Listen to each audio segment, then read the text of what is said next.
Kata Nabi SAW, "Ubsut rijlak." Luruskan kakimu ke arah saya. Diluruskan, lalu Nabi SAW meludahi lukanya ya Abdullah. Kata Abdullah, waktu Nabi SAW meludahinya, tiba-tiba saya bisa loncat dan bisa berlari. Tapi teman-teman, ini ludahnya siapa?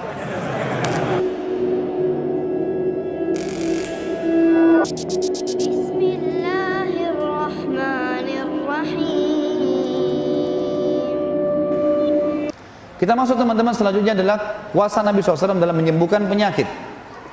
Masih ada waktu? Hah? Cuma 3 orang yang nyaut. Ini masih mau dengar nggak?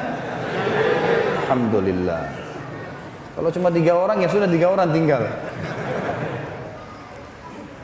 Ada kisah yang luar biasa teman-teman tentang kuasa Nabi menyembuhkan penyakit. Ini kalau Nabi Isa AS menyembuhkan tuli dan bisu, dengarkan bagaimana Nabi SAW menyembuhkan penyakit para sahabat. Dalam riwayat Bukhari, semua saya ambil dalam riwayat Sahih ini, kisah tentang Abu Rafi'. Siapa Abu Rafi' ini teman-teman? Salah satu pimpinan Yahudi, salah satu raja Yahudi yang suka benci sekali dengan Islam, suka memerangi Islam. Tapi dia sembunyi-sembunyi, seperti orang munafik. Kalau ada satu suku Arab mau nyerang Madinah, dibiayai sama dia. Kalau ada perempuan penari hina Nabi SAW, hina Islam, dibiayai sama dia. Kalau ada penyair yang menghina Islam juga dibiayai sama dia. Pokoknya dia bermain di belakang lah. Nabi SAW berkata setelah habis sholat subuh, lalu berkata, siapa yang menyelesaikan urusannya Abu Rafi'? Ini bahasa santun ya, maksudnya siapa yang bisa bunuh dia itu? Ini orang buat masalah nih. Sedikit-sedikit ada pasukan nyerang, yang biaya Abu Rafi'. Sedikit ada wanita menghina Islam, Abu Rafi' di belakangnya. Penyair, Abu Rafi', semua Abu Rafi' di belakangnya. Nabi SAW bilang, siapa yang bisa bunuh ini? Seorang sahabat Nabi bernama Abdullah bin Abi Atiq radhiyallahu anhu, sahabat Nabi yang mulia.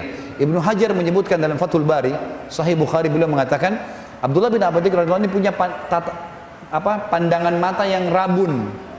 Zaman dulu nggak ada kacamata kan, jadi mungkin punya minus gitu. Jadi agak rabun matanya.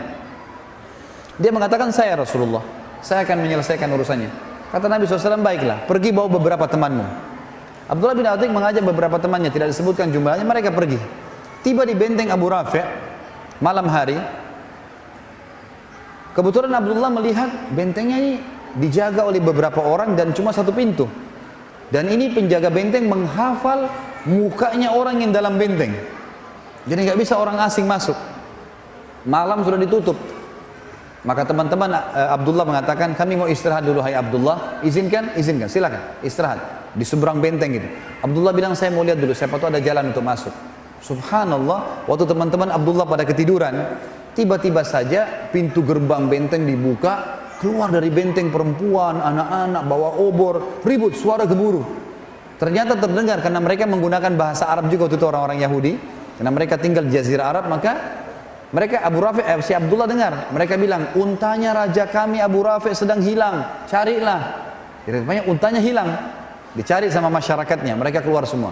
Abdullah melihat ini kesempatan. Kalau dia bangunkan temannya lama lagi, dia jalan sendiri. Dia bilang, saya pun menyelip di antara orang-orang yang masuk sampai akhirnya saya masuk ke dalam benteng.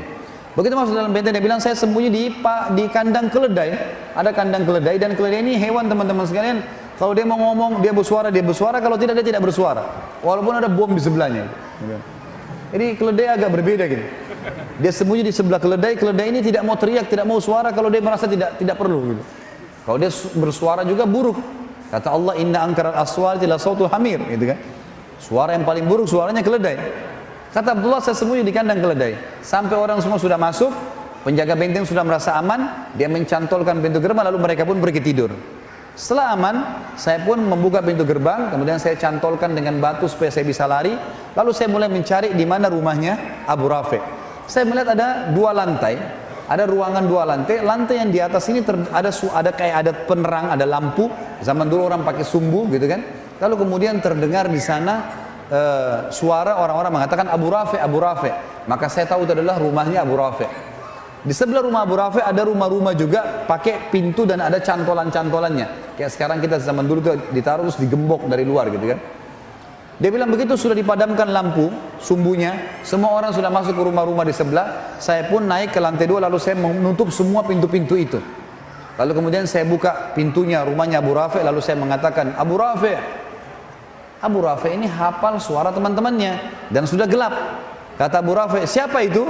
Abdullah bilang, begitu saya dengar suara mengatakan dari satu arah, siapa itu? Saya ke sana, saya tebaskan pedang saya, kemudian saya lari keluar. Karena matanya agak gelap dan gelap juga ruangan. Saya ingin melihat cahaya langit yang masih ada di malam hari gitu kan. Ternyata waktu saya tiba di pintu rumah Abu Rafi belum mati. Dia berteriak kesakitan gitu kan. Maka saya pun mengatakan mengubah suara saya lagi. Lalu saya mengatakan, ada apa wahai Abu Rafi? Abu Rafi bilang, ada orang yang berusaha bunuh saya.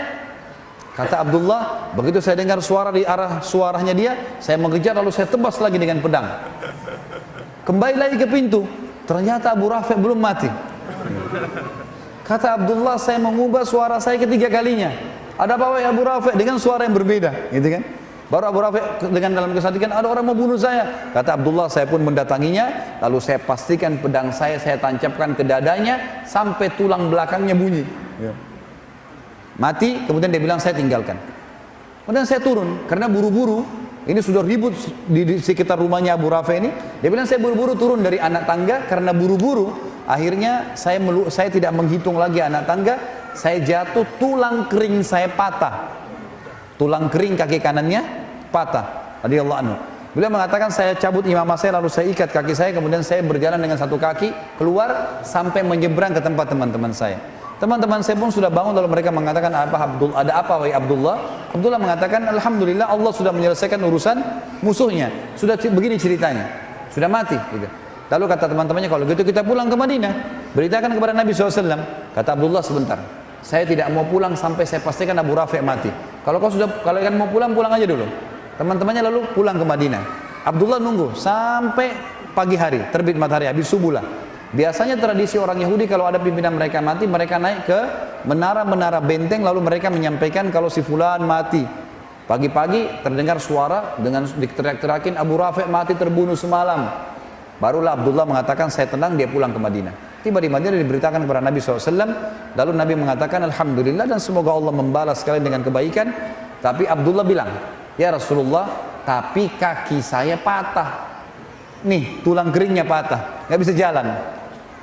Kata Nabi SAW, ubsud rijlak, luruskan kakimu ke arah saya. Diluruskan, lalu Nabi SAW meludahi lukanya ya Abdullah. Kata Abdullah, waktu Nabi SAW meludahinya, tiba-tiba saya bisa loncat dan bisa berlari. Tapi teman-teman, ini ludahnya siapa? Jawab dulu. Nabi SAW. Jangan pulang dari sini mengaku ludahnya bisa seperti Nabi SAW. Ini mukjizat ya. Jangan salah faham ini. Karena pernah terjadi teman-teman sekalian, ada satu orang namanya Musailamah al-Kadzab. Pernah dengar? Musailamah ini yang mengaku Nabi di zaman Nabi SAW. Makanya diberikan julukan Kadzab. Tradisi Nabi SAW itu kalau ada anak bayi yang baru lahir, orang-orang Ansar baru lahir, disuruh datang ke masjid, dibawalah anak-anak ini. Kemudian Nabi SAW mengelus kepalanya, mentahniknya, mengunyah kurma lalu ditempelkan ke langit-langit bayi itu, gitu kan? Nabi SAW memberikan nama. Jadi para sahabat senang gitu. Sampai mereka mengatakan kami bangga pada saat yang pertama masuk ke perut bayi kami air liur Nabi SAW. Gitu kan? Karena Nabi suka mentahnik. Nah satu kali Nabi SAW pernah mengelus kepala anak bayi, rambutnya jadi subur. Rambutnya jadi subur bayi itu. Musailamah al-Kadzab ada di sekitar Yaman, pengikutnya banyak. Lalu mereka bilang, hai Musailamah, itu Nabi yang di Hijaz, yang di Madinah, elus kepala anak bayi, subur. Ini ada anak kami, rambutnya sudah subur, coba elus, siapa tahu bisa lebih subur. Tiba-tiba waktu Musailamah al-Kadzab mengelus rambutnya bayi itu, gugur rambutnya. Dan bayi itu gundul sampai dia tua, keturunannya semuanya gundul. Maaf teman-teman yang gundul, jangan tersinggung.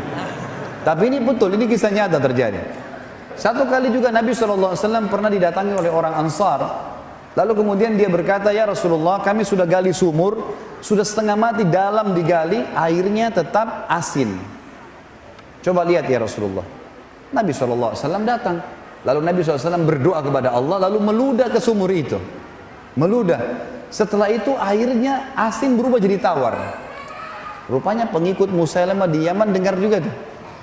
Hai Musailamah, itu Nabi yang di Hijaz tuh ngeludah ke sumur, asin jadi tawar. Ini ada sumur kami sudah tawar, coba kau ludah. Musailamah datang, lalu dia mantra-mantrain, dia ucap-ucapin macam-macam mantranya dia, kemudian dia meludah, berubah. Dalam hadis Bukhari dikatakan air sumur itu yang tadinya tawar menjadi lebih busuk daripada bau bangkai. Jadi jangan coba-coba. Nah, ini mukjizat Nabi SAW. Riwayat Bukhari yang lain tentang pengobatan Nabi SAW adalah masalah matanya Abu Qatadah radhiyallahu anhu. Abu Qatadah sahabat Nabi yang sangat tampan, gagah. Dalam peperangan teman-teman ada anak panah lepas dari arah musuh, kena matanya, bola mata kanannya kena, karena kerasnya kena itu dan beratnya anak panah sampai membuat mata Abu Qatadah jatuh. Dalam hadis Bukhari dikatakan ini, matanya itu gelantung.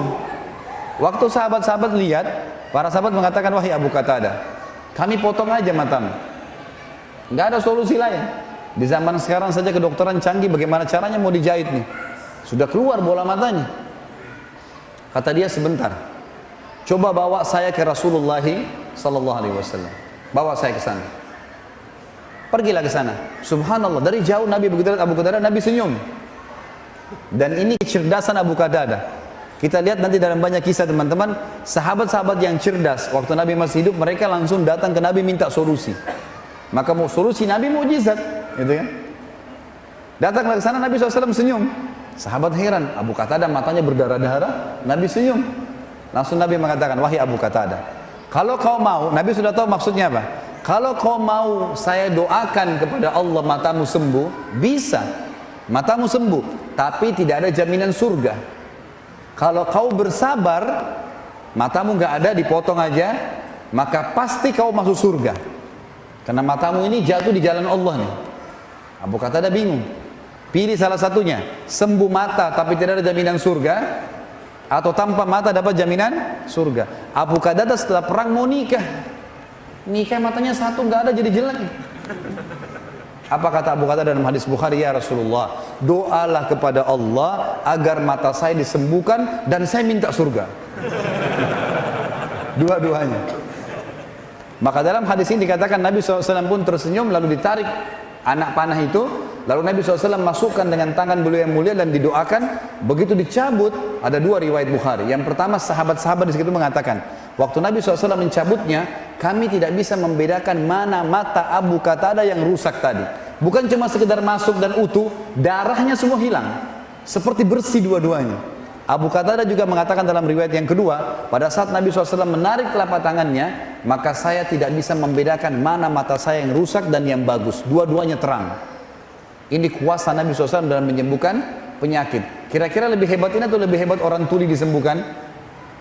Nabi Isa AS hebat, tapi jangan lupa Nabi SAW juga punya mukjizat. Ini banyak tidak diketahui oleh kaum muslimin.